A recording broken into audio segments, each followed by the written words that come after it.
group presentation of our Prelim Project in CSEG 1. For the instruction, we should form a 10-member and make a documentation of how to generate a game idea by selecting at least 3 of the starting points on how to generate. So for the first game, we have Mr. Tapas to introduce our game title, our proposed game title. Good day, sir. Our first game title is PUCKY in a digital edition.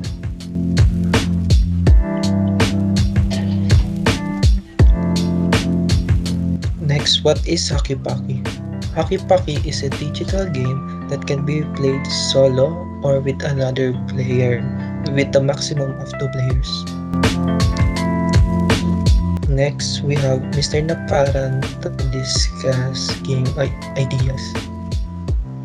The game idea of our game entitled PUCKY. The game starts with the main menu in which the user can choose what kind of opponent they want, with another player or with the system. The board game is divided into 2 parts, the player side and the opponent side, while the middle of the board is a barricade with a small hole in the center, where the player will pass their pack to transfer to the opponent side.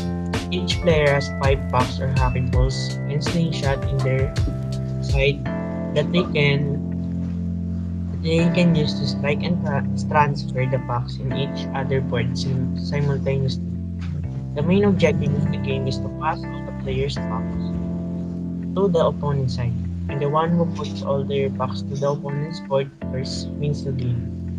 To continue the discussion, here's Ms. Blesselle for the starting point for game design.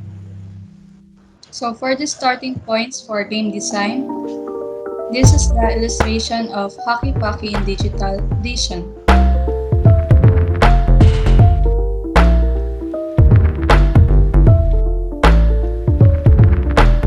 So in this game, we generate 3 of the starting points. And the first one is starting with an existing proven design, which will be discussed by Mr. Naparan. For the first starting point, the concept of the game comes from the tabletop game called Fast Track. It is a game that made of wood with a rubber band in both sides that they can use to transfer the box to sides of opponents. The box is made of wood or plastic with the shape of round like a coin. The problem with this game is that you still have to buy it in the online shop or make your own to play. So that you make a digital version of it that the player can play a solo or they can play with their friends. The advantage of this as a digital game is you can play it anytime and anywhere. For the continued discussion, here is Ms. Blesselle. So our second one is start with the core aesthetics. And under the core aesthetics, we have chosen sensation and challenge for the element. So under the sensation, while playing the game, players have the sense of pressure to strike and transfer the pucks on the other side as fast as they can. They will also feel a sense of success if they won the game first against the opponent. On the other side, they will feel a sense of losing if they are battling up with the time and number of pucks they need to strike on the other side to win the game. Untitled challenge. So the main challenge in our game is the opponent. Since the game is player versus player or player versus computer or system, the player will only face one opponent during the whole gameplay. So for our last and third starting point, here is Mr. Tapas to explain. Our third starting point is discussing about rule or system. First rule is the players need to use the slingshot in order to launch the box. Second, the box of players can be passed through the center hole. Then third, players must transfer all of the pucks to the other side to win. Fourth, the pucks of players can make a collision. Then fifth, if the pucks stop at the center hole, since we have a collision or lack of power, half of the puck's body, if if the fox body is on the other side, then it was considered as pass to the other players, or it means that it is a score. Then if it's not, then it is not. That's all. That's all for our first proposed game.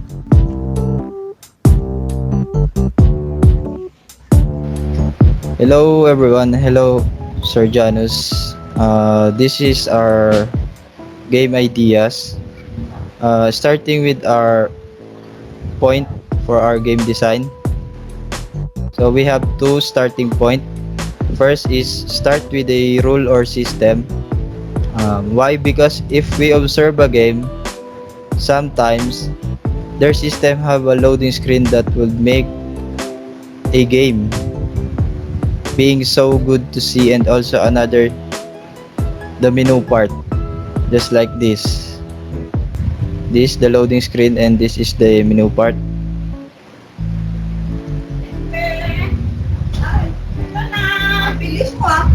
A game with the neat menu is easy to use. Um, Hello sir, my name is Wendell Osea, and this is the start with an existing proving design. So we created a game based on the game vector, geometry dash, subway surfers, and any kind of chase and run and jump platform. What we did, we took some inspirations to those games, so we made a game titled called Monkey Go Run. It's a 2D and 3D platform obstacle game. So we created some intense challenges such as traps, and the beast is chasing you, intense parkour, and power-ups. Hi sir, I'm Pamela Bernabe. As you can see, this is the example of the loading screen of Monkey Go Run. Then the next one is the menu that has the play options, rules, and exit button. Here on the play button, we can see the difficulty tab: easy, normal, hard, and expert. After this, you can see the types of characters that based on types of the monkeys: chimpanzee, gorilla, capuchin, baboon, and mandrill. The last one is the map: jungle, island, swamp, desert, temple, and lava dungeon. Next, here's the options of our games. The edit controls. To jump, you need to press the space or up arrow key. High jump, double space or double up arrow key. Slide, arrow down key. Grab rope, left shift. Then throw stance, Z key. Use power ups, X keys. Then the game audio adjustments. Sound effects, music, and overall volume. Then under our rules, we have objectives and the conflicts. The objectives of our game: chase, run, and jump. Collect bananas for extra points. You need to outrun the beast so you don't get eaten or get caught. And then the last one, reach to the end goal. And the conflicts of our game are: the beast is the one chasing you, being caught and eaten, and the traps can slow down the players. So next, we have traps to avoid by slowing you down. We have spikes, falling coconuts, blades, flying birds, bats or bees, walls, mud, lava fall, and ice spikes fall. So in abilities, we have some power-ups. Speed is used to run faster in 5 seconds. Wings, ability to fly in 5 seconds. Heal, used to restore lives in 1 heart. Banana vacuum, used to collect bananas for extra points. So next in stance, we have fart bomb, used to throw to the beast to stun in 3 seconds. So next we have tip the beast to stun in 3 seconds. And we have blowgun, used to shoot the beast to stun in 2 seconds. So this is our discussion of our game ideas. First, I'm gonna explain the flow of our game. Before you play, a player must select first the difficulties to choose easy, normal, hard, or expert. Next, it will proceed to character selection. In character selection, there are 5 different monkeys to select, but only one is available, which is the chimpanzee. In order to unlock unavailable monkeys, you need to collect banana points to unlock them all. Then lastly, the maps and levels selection. In order to complete all maps and levels, you must finish 20 levels to unlock and proceed to the next other maps and finish the game. But the player must beat these intense obstacles and challenges and have fun playing. So next I will discuss the our game design. So in our game, design the platform on which the player and the beast must chase and run. We put some traps and power-ups in those platforms, and we also put some ropes to grab and swing by the player and the beast. While the player is running, he has some option to whether run, slide, or grab a rope, but it depends on the player what to avoid or jump over obstacles. The traps we put in the platform can slow down the player, but the beast will not be affected by the traps. We put power-ups on the platforms to help the player speed up their run and escape the chasing beast. And we also put hearts on the platforms. Once the player gets it, the player will restore a reduced life and survive in the game. And we also put stuns on the platforms for the players to use to slow down the beast. Once the player get the stun equipment, they can throw it or use it at the beast. So the player will get the chance to outrun the beast and reach the goal. And that's all. Thank you, sir.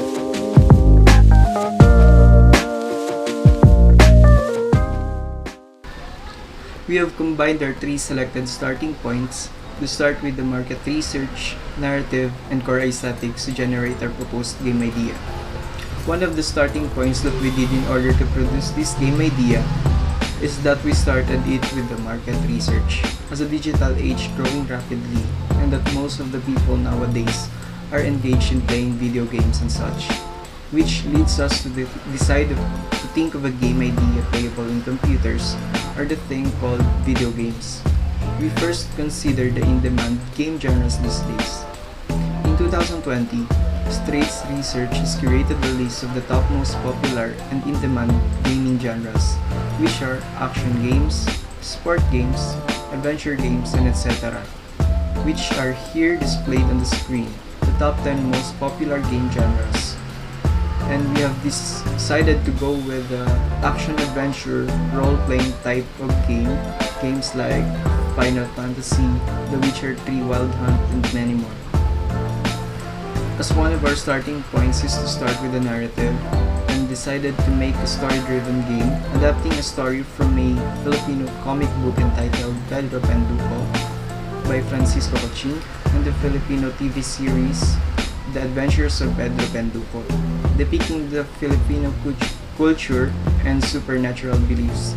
We want to tell and bring the story of Pedro Penduko to the players through gameplay, making it interactive, making them to feel the story more by assigning them as the protagonist and the important character in the story.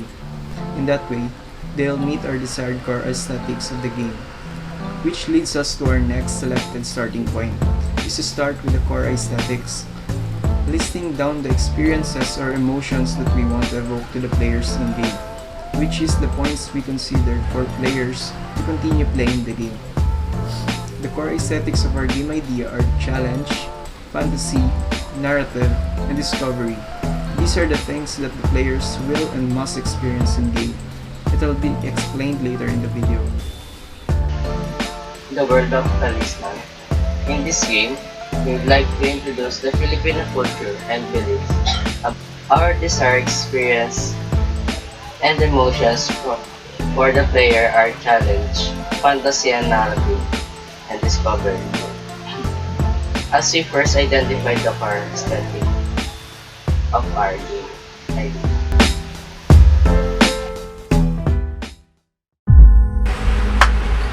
Hello everyone, I'm Julius A, and I will explain the narration under of generating ideas. The title of the game is The World of Talisman. The game was inspired by the comic book Pedro Penduko and TV series named The Adventure of Pedro Penduko. Synopsis, the start of story. 10 years ago, the father of Pedro Penduko, named Juan Penduko, kidnapped by the Dalakitnon. Dalakitnon, the place where all bad Encanto live. Why they kidnap Juan Penduko? Because he has ability to cure illness from Encanto, and also he can cure Encanto.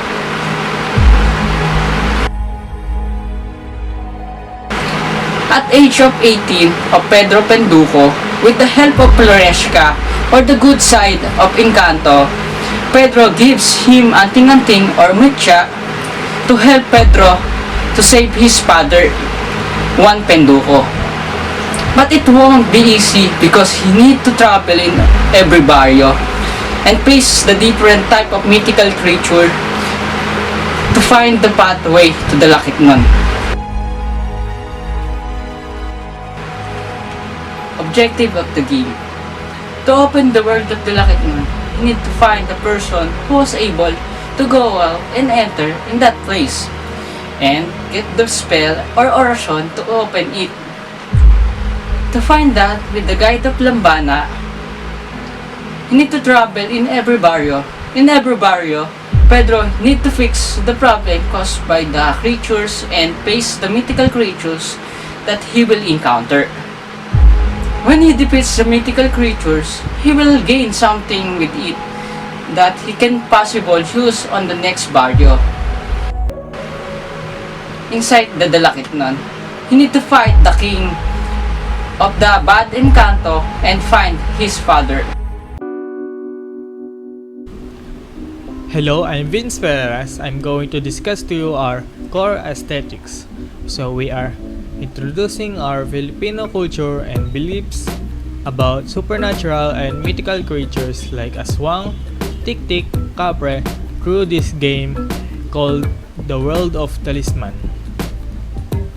And about the World of Talisman game genre is more likely a RPG or role-playing game, fantasy, supernatural, horror, which is they will encounter some ghosts or mythical creatures. Then players may feel challenging because of the action, strategy, game, and story. And in-game moment players will feel horror and more thrill. And also, players will discover about the stories of mythical creatures and Filipino culture in this game. Also, players who most like role-playing games, here we have the narrative story about journey of Pedro Penduko.